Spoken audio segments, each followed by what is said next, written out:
I remember the exact moment I stopped being surprised. My sister, the one I taught to tie her shoes, laugh at the same jokes, cry with me in our tiny shared bedroom, had stolen him, my fiancé, my plans, my future. And the audacity, sending me the wedding invitation herself, scribbled in looping cursive, "Come see what true love looks like." They expected me to arrive in tears, to crumble into a puddle of heartbreak. Instead, I arrived in white. The church smelled of lilies and anticipation, a cruel backdrop to the storm I carried under my calm exterior. Every whispered congratulations felt like nails against my ribs. I watched her from the aisle, smiling, radiant, unaware that the storm had a face.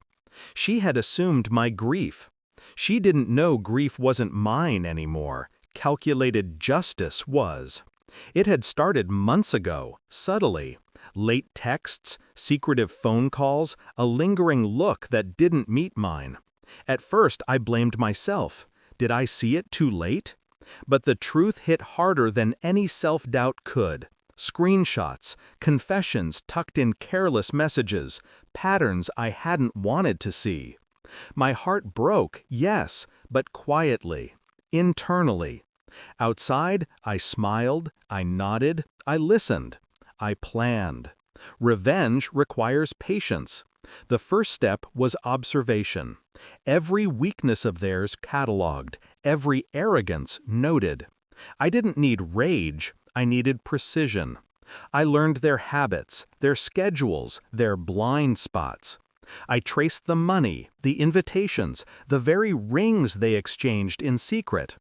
And then I waited for the perfect moment to strike, knowing the illusion of power was theirs, but the truth would be mine.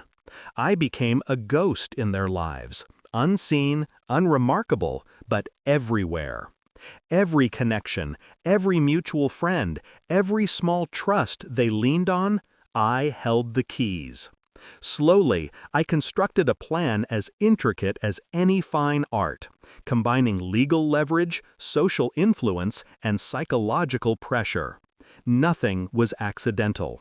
Everything was deliberate. And then the wedding day arrived.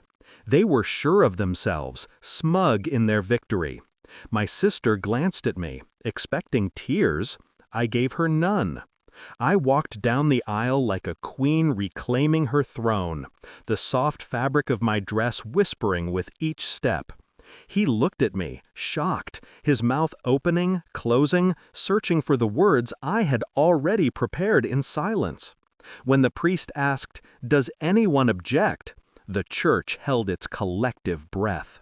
I let a slow, deliberate pause stretch across the room, letting her confidence crumble. Then I said, "I object." The box was in my hands. Small, unassuming, perfect. I handed it to the priest, watching her smile falter. Her face drained of color as the lid opened. Inside, evidence of everything. Hidden debts, forged documents, every lie they had spun to get here. Contracts she thought were buried, messages she thought deleted. Their empire of deceit, neatly packaged, undeniable. Gasps echoed through the pews. My sister's knees weakened. She opened her mouth, but nothing came.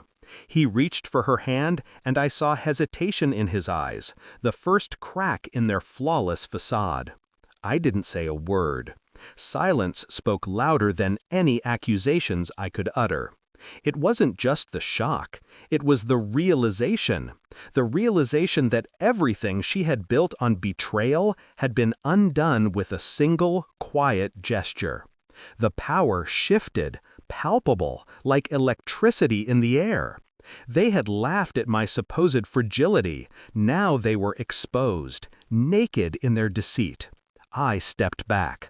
Let them drown in the consequences. The priest closed the box and looked at me, a silent nod acknowledging the weight of the moment. The congregation murmured. I didn't leave in tears. I left in control, every step measured, every heartbeat steady. Outside, the evening sun kissed the church walls, golden and unforgiving. I breathed in the air and let it fill me, not with vengeance anymore, but with release. Justice, I realized, isn't about shouting. It's about making sure the world witnesses the truth at the precise moment it hurts the guilty most. By the time they figured out what I had done, I was gone. My life reclaimed, my dignity intact, my betrayal honored by the brilliance of my patience. My sister would remember this day forever. She would see the white dress, the calm in my eyes, the box in my hands.